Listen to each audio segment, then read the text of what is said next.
जिसको हम परमात्मा कहते ये सब खेल उसी का है। जिसको हम परमात्मा कहते ये सब खेल उसी का है। भोले बाबा ने यही बात माता पार्वती से कही कि देवी बोले बिहसी महेश तव ज्ञानी मूढ़ न कोई ज्ञानी नहीं है, कोई मूर्ख नहीं है। जय जस रघुपति करई जब सो तस तेई क्षण होई। वो उसी समय हो जाता है भगवान जब जैसा चाहते हैं, बाकी किसी के पास में नहीं है। और देवी मैं तुम्हें विस्तार से बताऊं नारद जी के साथ में क्या हुआ। हिमगिरी गुहा एक अति पावनी, हिमगिरी गुहा एक अति पावनी। हिमालय के कंदराओं में, हिमालय के अंदर एक सुंदर गुफा और अति पावनी, पावनी नहीं अति पावनी। अति पावनी क्यों है? वह समीप सुरसरी, उसके पास में गंगा जी बह रही है और गंगा जी तो पवित्र करने वाली है, गंगा जी भी पवित्र करने वाली है। और इस गुफा में भगवान शंकर ने तपस्या की है। ये वही गुफा है जिसमें भगवान शंकर ने कामदेव को भस्म किया था, ये वही गुफा है। तो ये भगवान शंकर ने जहां तपस्या की वो पावन तो थी, जहां गंगा जी है वो गुफा पावन तो थी। और भगवान ने शंकर जी ने तपस्या की, इसलिए अति पावनी हो गई। गोस्वामी जी महाराज कहते हैं अति पावनी हिमगिरी गुहा एक अति पावनी।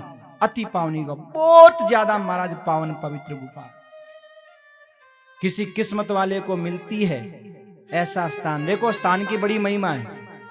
हम मंदिर में जाकर के पूजा पाठ क्यों करते हैं? क्योंकि मंदिर का स्थान, वातावरण शुद्ध होता है और वातावरण का बहुत प्रभाव पड़ता है। जिस घर में कलह रहती है, मेरी तेरी रहती है, वहां का वातावरण देखो।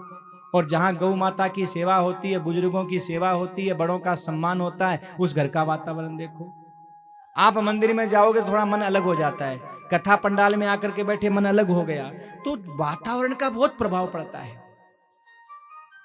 मंदिर में जाने का नियम क्यों बनाया? इसीलिए बनाया कि मंदिर में जब जाते हैं, परिक्रमा देते हैं, पूजा करते हैं, तो मन का भाव उस वातावरण से बदल जाता है। और महाराज जब वातावरण अनुकूल नहीं होता, भयंकर गर्मी पड़ रही हो महाराज, भयंकर गर्मी, और ऊपर से कोई आग और जला करके छोड़ दे, मन लगेगा? बस हम अपने कर्मों के कारण काम क्रोध लोभ मोह की आग में वैसे ही जलते रहते हैं। और महाराज वातावरण ही घर का वैसा बन जाए तो फिर भजन हो कैसे? इसलिए महाराज मंदिर में जाते हैं, भगवान के सामने बैठ करके हम पूजन भजन करते हैं, क्योंकि स्थान की बड़ी महिमा है। नारद जी को भगवान की कृपा से वो स्थान मिला और नारद जी महाराज उस गुफा में बैठ करके तपस्या करते हैं। लागी समाधि, समाधि लग गई नारद जी महाराज की। समाधि देख करके इंद्र को डर लगा। देखो कोई भी तपस्या करता है तो इंद्र सबसे पहले घबराता है कि मेरा इंद्रासन नहीं छीन ले। इंद्र को बड़ा डर लगता है, क्योंकि बड़ी मुश्किल से इंद्रासन मिला है, सुख ऐश्वर्य। इस कुर्सी के चक्कर में देवता भी बड़े घबराते हैं। आज के मंत्रियों की, नेताओं की तो बात छोड़ दो आप, लोग क्या क्या करते हैं इस कुर्सी के चक्कर में, देखो आप। हाँ? इंद्र भी घबराता है। कोई अच्छा भी काम करे ना तो इस कुर्सी के चक्कर में लोग उसको बुराई बोलते हैं। बस ये कुर्सी मिलनी चाहिए। कुर्सी कैसे मिले? चाहे सारी दुनिया एक तरफ कुएं में गिर जाए तो गिर जाए, लेकिन कुर्सी मिलनी चाहिए बस। तो जब भी इंद्र को लगता है कि कोई भजन कर रहा है, कहीं मेरे इंद्रासन को प्राप्त नहीं कर ले, तो महाराज वो तुरंत उसकी तपस्या को भंग करने की कोशिश करते हैं। और इंद्र के पास में एक सबसे बड़ा हथियार है कामदेव। और महाराज कामदेव के पास में 5 बाण, जैसे कल मैंने बताया आपको कि कामदेव इन 5 बाणों के सहारे ही हर व्यक्ति की जीवन को नष्ट कर देता है। और वो 5 बाण कौन से हैं हमारे शरीर में? ये आंख, ये कान, ये नाक, ये जिह्वा, ये त्वचा, यही 5 हमारी ज्ञानेंद्रियां हैं, जिनके द्वारा ये काम अपने बाणों को चलाता है और चला करके जीवन को नष्ट कर देता है मेरे भाई। साधना से मन को हटा देता है। काम आया, काम ने अपने बाणों को चलाया, और जैसे ही काम ने पहला बाण चलाया, सुंदर महाराज सुनहरा एकदम बसंत का वातावरण हो गया काम के पहले बाण से। दूसरा बाण चलाया, मंद मंद महाराज संगीत बजने लगा, मंद मंद स्वर लहरियां छिड़ने लगी, महाराज नगारे बजने लगे, और इसके बाद में अप्सराएं नृत्य करने लगी, अप्सराएं नाचने लगी, महाराज नृत्य होने लगा अप्सराओं का, सुमन की वर्षा होने लगी, और इस प्रकार वहां का वातावरण काममय होने लगा। लेकिन इतना होने के बाद भी नारद जी के ऊपर कोई असर नहीं हुआ। सुंदर सुंदर अप्सराओं के घुंघरुओं की आवाज, नृत्य की आवाज, सुंदर संगीत को सुनकर भी मन संसार में नहीं लगा, उस संगीत में नहीं लगा। कामदेव घबराया, कामदेव मन में सोचने लगा, अब तो बाबा जी भस्म कर देंगे, अब क्या करूं। काम घबराया, लेकिन नारद जी को क्रोध भी नहीं आया। कामदेव क्षमा मांगने लगा, हे भगवान, हे महात्मा जी, मुझसे बहुत बड़ी गलती हो गई, अरे आप तो महान हैं, आपने मेरे को भी जीत लिया, मेरे बाणों का आप पर कोई असर नहीं हुआ। कांपने लगा तो नारद जी ने कहा, कामदेव मुझे तुम्हारे ऊपर कोई क्रोध भी नहीं है। अरे वाह महाराज, आपको तो क्रोध भी नहीं आया, मैंने इतना आपके साथ में गलत किया फिर भी आपको क्रोध नहीं आया। मैं तो जाकर के इंद्र की सभा में आपकी ये सारी बातें कहूंगा, प्रशंसा करूंगा कि धन्य है नारद, जिनके जीवन में काम भी नहीं आया, जिनके जीवन में क्रोध भी नहीं आया। नारद जी बोले, सुनो एक बात और कह देना। क्या? बोले, इंद्र को जाके बोल देना मुझे उसके सिंहासन का लोभ भी नहीं है, मेरे जीवन में लोभ भी नहीं है। नारद जी काम से भी बच गए, क्रोध से भी बच गए, लोभ से भी बच गए, लेकिन सज्जनों ईर्ष्या से नहीं बच पाए। ये विकार हैं ही ऐसे।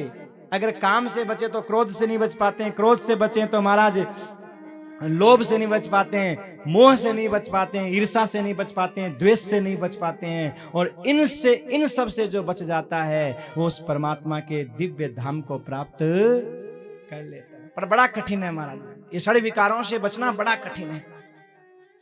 नारद जी महाराज ने कहा, जाकर के कह देना मुझे उस इंद्र के सिंहासन का कोई लोभ भी नहीं है।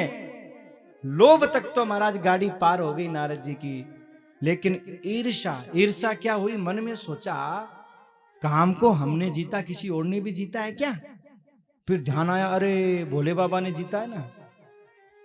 पर भोले बाबा क्रोध को नहीं जीत सके। अब चलो दुनिया को पता चलना चाहिए कि हमने भी काम को जीत लिया है, भोले बाबा का भी कोई रिकॉर्ड तोड़ने वाला हो गया है। अब देखो, होगी ना ईर्ष्या। जिसकी कृपा से, देखिए हम लोग कोई काम को कर लेते हैं तो मन में एक अभिमान आ ही जाता कि हमने ऐसा कर लिया। जिसकी कृपा से किया उसका ध्यान नहीं रहता हमको कि किसकी कृपा से किया। हा? भगवान की कृपा से, भगवान के अनुग्रह से हमने किया, वो हमें ध्यान नहीं रहता। सजनों, जिसको भगवान का अनुग्रह ध्यान नहीं रहता उसके ऊपर नवग्रह का प्रभाव होता है, और जिसको भगवान का अनुग्रह याद रहता है उसका नवग्रह भी कुछ नहीं बिगाड़ पाते। ध्यान देना, ये नवग्रह की पीड़ा उन्हीं को मिलती है जिनको भगवान का अनुग्रह नहीं मिलता, और भगवान का अनुग्रह जो ध्यान में रखते हैं उनको नवग्रह भी कुछ नहीं कहते। एक सज्जन कहने लगे, भैया बाण चले, भाले चले, गोलियां चली, तोप चली, पर हम बैठे थे, हमारा कुछ नहीं बिगड़ा। खूब बाण चली, खूब तलवारें चले, खूब तीर चले, भाले चले, पर हम बैठे रहे, हमारे खरोंच भी नहीं आई। तो किसी दूसरे ने पूछा, रे भाई तुम बैठे कहां थे? बोले, हम तो किले के अंदर बैठे थे, गढ़ के अंदर, बाहर भाले तीर चलते रहे। अब जरा बताओ, जो किले के अंदर बैठा हो, दरवाजा बंद हो, तो भाले और तीर उसका क्या बिगाड़ेंगे? बाहर चले तो चलते रहो। ऐसे ही हम और आप भगवान के अनुग्रह रूपी किले के अंदर सुरक्षित बैठे हैं। उनकी कृपा से सब कुछ हो रहा है। और महाराज नारद जी भी उनकी कृपा से ही काम को जीत पाए, लेकिन उनके अनुग्रह को समझ नहीं पाए। आपको और हमको शिक्षा देने के लिए नारद जी ने ये लीला की कि आप हम भगवान के अनुग्रह को समझ नहीं पाते, अभिमान कर बैठते हैं, और वो अभिमान ही हमारे पतन का कारण बन जाता है। अब महाराज नारद जी के मन में अभिमान हो गया, सीधे पहुंचे कहां? भोले बाबा के पास में। भोले बाबा बड़े खुश हुए, चलो नारद जी आए हैं, कोई राम का नाम सुनाएंगे, कथा सुनाएंगे। भाई संत मिलते हैं तो आदमी यही आशा करता है कि संसारी मिलेगा तो मेरी तेरी सुनाएगा, और संत मिला है तो भगवान की कथा, राम का चरित्र। लेकिन गोस्वामी जी ने देखिए कितना सुंदर यहां पर प्रयोग किया है कि भोले बाबा तो सोच रहे थे कि राम का चरित्र सुनाएंगे, और नारद जी ने चरित्र सुनाया क्या? मार चरित शंकर ही सुनाए, मार चरित शंकर ही सुनाए, अति प्रिय जानी महेश सिखाए, जानी महेश सुनाए। मार चरित्र, सोचा तो ये था कि राम चरित्र सुनाएंगे, लेकिन सुनाया उल्टा। रे की जगह मां और मां की जगह रे है। यानी आदमी जब ईर्ष्या से भरा होता है तो ऐसे उल्टे काम करता है। काम को कैसे जीता, ये काम का चरित्र जब सुनाने लगे तो भोले बाबा ने भगवान का प्रिय भक्त समझ करके अपने पास में बिठाया। नारद जी यहां बैठो। नारद जी बैठे। नारद जी, ये चरित्र जो अभी आपने मुझे सुनाया, ये किसी और को तो नहीं सुनाया? बोल नहीं नहीं नहीं, पहली बार आपके पास ही आया हूं। हाँ तो ठीक किया। नारद जी, आपने ये मेरे को तो सुनाया है, पर किसी और को मत सुनाना। अब देखो, समझा तो इसलिए रहे हैं कि नारद जी का भला हो, और नारद जी उल्टा सोच रहे हैं। क्या? नारद जी सोच रहे हैं मुझे इसलिए कह रहे हैं ताकि लोगों को पता नहीं चल जाए कि भगवान शंकर से भी ज्यादा काम विजयी कोई और दुनिया में हो गया है। भगवान शंकर के रिकॉर्ड को भी कोई तोड़ने वाला आ गया है। अब समझा तो भले के लिए रहे थे, लेकिन नारद जी ने उल्टा सोच लिया। नारद जी ने कहा नहीं नहीं नहीं, हम तो किसको कहते हैं, हमारी तो ज्यादा किसी से इतनी बातचीत भी नहीं होती है। हमारे तो एक नारायण ही है, और तो कोई कौन है? हमारा नारायण ही है, बस भगवान नारायण है। बोले बाबा हाथ जोड़ के बोले, मैं विनती करता हूं नारद जी, और किसी के सामने तो फिर भी निकल जाए तो कोई बात नहीं, लेकिन नारायण के सामने तो पूछे तो भी मत बताना।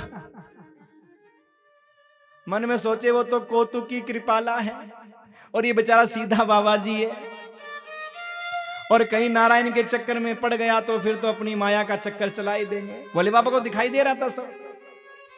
तो बार बार देखो, गोस्वामी जी कहते हैं कि बार बार बिनवऊं मुनि तो ही, मैं बार बार विनती कर रहा हूं, बार बार। किस बात की? कि चलेऊं प्रसंग दुरायऊं तबहू।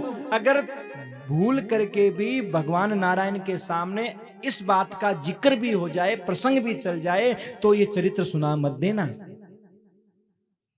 अब तो महाराज नारद जी मन में सोचने लग गए, पक्की बात है भोले बाबा मेरे से जल रहे हैं, मेरे प्रगति देखना नहीं चाहते, और इसीलिए मेरे को कह रहे हैं कि सुनाना मत। ठीक है, देखेंगे। पर सजनों, होता तो वही है जो भगवान की मर्जी होती है। राम कीन चाहै सोई होई,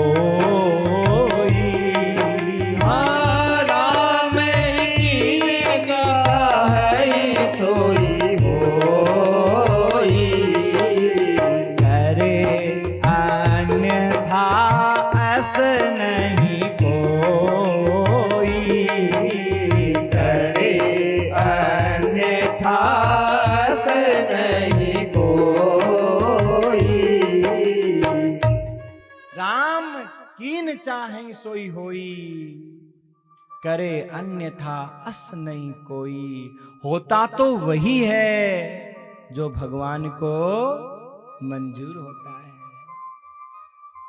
कोई चाहे कितना भी प्रयास कर ले, कितनी भी कोशिश कर ले, लेकिन सजनों जो भगवान ने सोच रखा है ना, उसके फैसले को कोई बदल नहीं सकता। कभी भी ध्यान रखना, अगर वो परमात्मा चाहता है किसी को बचाना, 1000 हाथ वाला भगवान चाहता है किसी को बचाना, तो ये 2 हाथ वाला जीव कभी मार नहीं सकता, चाहे कितना भी दावा करे कि हम तुम्हें मार देंगे। उसके बाप के बस की भी बात नहीं है मारना। जब तक वो 1000 हाथ वाला नहीं चाहता, भगवान हंसते हैं। भगवान को हंसी आती है कब? जब भगवान किसी को बचाना चाहते हैं और 2 हाथ वाला कहता है कि मैं तेरे को मार दूंगा, तो भगवान कहते हैं तेरा बाप तो इसको बचाना चाहता है और तू इसको मार देगा? मार कैसे मारता है? और दूसरी भगवान को हंसी कब आती है? जब वो परमात्मा किसी को मारना चाहते हैं और ये 2 हाथ वाला कहता है चिंता मत कर, हमारी पूंछ बहुत दूर तक है, तेरा हम कुछ नहीं होने देंगे। भगवान कहते हैं तेरे बाप ने तो टिकट काट दी इसकी, अब तू चाहे कितना ही बचा है, इसको नहीं बचने वाला। सारे संसार का जो पिता है,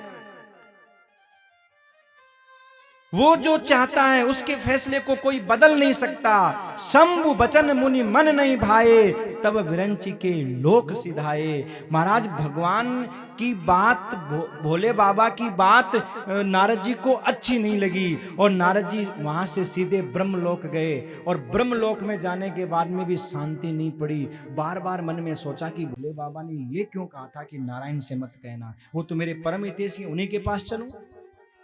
और महाराज सीधे नारद जी पहुंच गए। एक बार कर तलबन बीना, गावत हरिगुण गान प्रवीणा। एक दिन की बात है, नारद जी महाराज गान गाते हुए और भगवान नारायण के यहाँ पहुंचे। और जैसे ही नारायण के यहाँ पहुंचे तो नारद जी को देखते ही भगवान खड़े हो गए। अब देखिए, ये कोई शिष्टाचार नहीं है कि भगत आया, शिष्य आया तो महाराज गुरुजी और भगवान ऐसे खड़े होकर के स्वागत करें। पर भगवान खड़े होकर मिल रहे हैं। आइए आइए नारद जी, आइए आइए। हर्ष मिले उठ करके मिले, रमा निकेता उठ करके मिले। क्यों? भगवान कहते हैं आज नारद जी दर्शन करने नहीं आए हैं, तो आज नारद जी दर्शन देने आए हैं। और भैया जो दर्शन देने के लिए आया है, तो दर्शन करने वाला छोटा और देने वाला बड़ा। तो दर्शन देने वाला कोई आया है तो फिर खड़े होकर स्वागत तो करना पड़ेगा ना।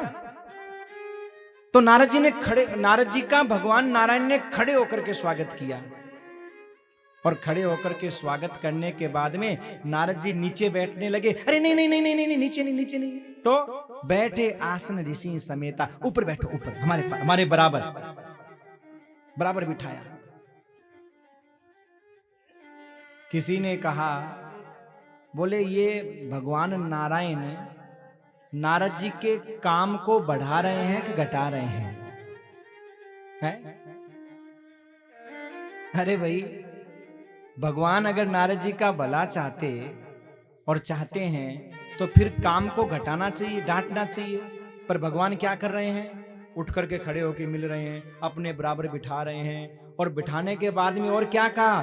बहुत दिनन की नी मुनि दाया। महात्मा जी बहुत दिनों बाद में दया करी है, दया करके पधारे हो। बहुत दिनों बाद में ऊपर चढ़ा रहे हैं। क्यों चढ़ा रहे हैं? भगवान कहते हैं कि देखो, नारद जी को काम रूपी बाण लगा। ये मानो काम रूपी फोड़ा हो गया नारद जी को।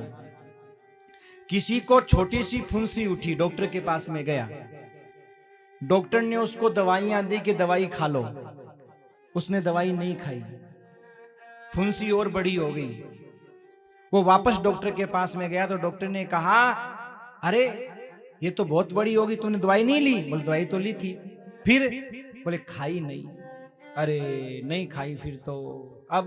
बोले ऑपरेशन होगा अब तो तो डॉक्टर साहब ऑपरेशन कर दो। तो डॉक्टर साहब ने देखा अभी पक्की नहीं है, ऑपरेशन लायक हुई नहीं है। तो डॉक्टर साहब ने दवाई और दी, कल इन दवाई को खा, जब ये ऑपरेशन लायक हो जाएगी तब तेरा ऑपरेशन करेंगे। मानो नारद जी के काम रूपी फुंसी का जब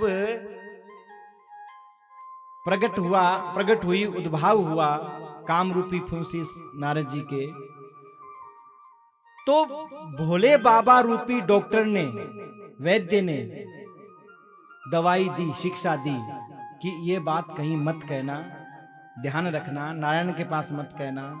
लेकिन उस शिक्षा रूपी पुड़िया को खोला भी नहीं, नारद जी ने फेंक दिया। अब नारद जी दूसरे डॉक्टर के पास में पहुंचे, किसके पास? भगवान नारायण के पास।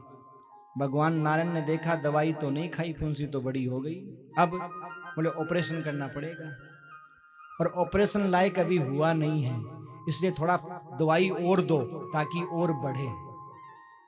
तो ये उठ करके मिलना, बराबर में बिठाना और आपने दया की ऐसा कहना, ये मानो उसको बढ़ा रहे हैं, फुंसी को और बढ़े ताकि इसका ऑपरेशन करें। और महाराज ऑपरेशन की तैयारी साथ में कर ली। ऑपरेशन की तैयारी कहाँ की? बोले बसई नगर सुंदर नर नारी, एक नगर बसा दिया, श्रीनिवासपुर। बीचे हूं मगमऊ नगर तेई सत जोजन विस्तार। 100 योजन की दूरी में महाराज एक सुंदर नगर बसाया और श्रीनिवासपुर की इतनी सुंदर रचना की कि वहां के राजा थे शीलनिधि और उनकी बेटी थी, राजकुमारी थी, जिसका नाम था विश्व मोहिनी। ये विश्व मोहिनी कोई और नहीं है, भगवान की माया।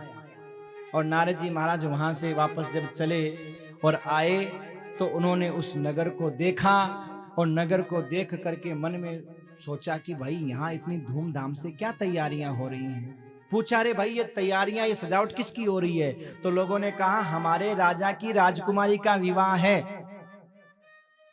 नारद जी ने सोचा तो फिर इससे जगह अच्छा स्थान कहाँ मिलेगा? क्यों? विवाह में सब इकट्ठे होंगे और वहां हमारा प्रचार करेंगे, हमने काम को जीता है तो सब लोगों को पता चलेगा, अच्छा प्रचार हो जाएगा। तो प्रचार की दृष्टि से नारद जी अंदर जाने लगे, इतने में शीलनिधि राजा मिल गए।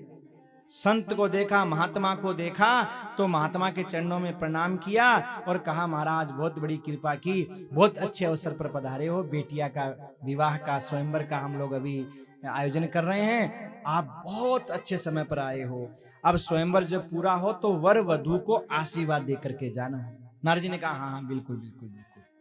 नारद जी महाराज बैठे, नारद जी का स्वागत किया, पूजा की और पूजा करने के बाद में आनी दिखाई नारदई भूपति राजकुमारी, कहूं नाथ गुण दोष सब एहि के हृदय विचार। अपनी बेटी को सामने ला करके राजा ने कहा, हे नारद जी महाराज, हमारी पुत्री का हाथ देख करके बताओ कि इस पुत्री का वर कैसा होगा, घर कैसा होगा, इस पुत्री का जीवन कैसा होगा। नारद जी ने कहा हाँ बिल्कुल अभी बता देते। और नारद जी ने जैसे ही हाथ देखा तो लिखा तो ये था कि सारे संसार में जो पूजनीय है वो इसका वर होगा, पति होगा। और नारद जी ने तो काम का चश्मा पहन रखा था ना, तो उस चश्मे से दिखाई क्या दिया कि जो इससे विवाह कर लेगा वो सारे संसार में पूजनीय हो जाएगा। जैसा चश्मा पहनो वैसा ही दिखाई दे महाराज। हाँ? लिखा तो ये था कि जिसको चराचर में कोई नहीं जीत पाएगा वो इस कन्या का दूल्हा होगा। और नारद जी ने महाराज क्या सोचा, हाथ देख करके कि इससे जो विवाह कर लेगा उसे कोई जीत नहीं सकता, कहीं वो हार नहीं सकता। नारद जी ने मन में सोचा ऐसा मौका हम क्यों छोड़ें, काम को तो जीत ही लिया, अब चराचर को और महाराज अपने बस में कर लें। हाँ? इससे विवाह करते ही सब जग में पूजनीय हो जाएंगे, सब जग में एकदम विजयी हो जाएंगे। कितना सरल काम है। सोच में पड़ गए। राजा ने कहा महाराज बड़ी देर से गूढ़ ध्यान में लगे हुए हो, क्या बात है, क्या लिखा है? तो कुछ बना करके अपनी तरफ से बता दिया, महाराज ये लिखा है, अब हमें आज्ञा दो, हम तो चलते हैं। अरे महाराज आप तो आशीर्वाद दे करके जाने वाले थे, वो सब बाद में देखेंगे, अब तो जाने दो, हमें बाद में देखेंगे। अरे महाराज ठहरो, कि नहीं नहीं अब ठहरने का समय कहां है, अब ठहरने का समय नहीं है, अब तो हमें जाने दो। और नारद जी महाराज वहां से चले और मन में विचार कर रहे हैं, अब करूं तो करूं क्या, कैसे मिले, क्योंकि जब तप करने बैठूंगा तो भी बड़ा समय लग जाएगा, स्वयंवर तो बस सामने है, अब करूं क्या। अरे जप तप कछु न होई तेहि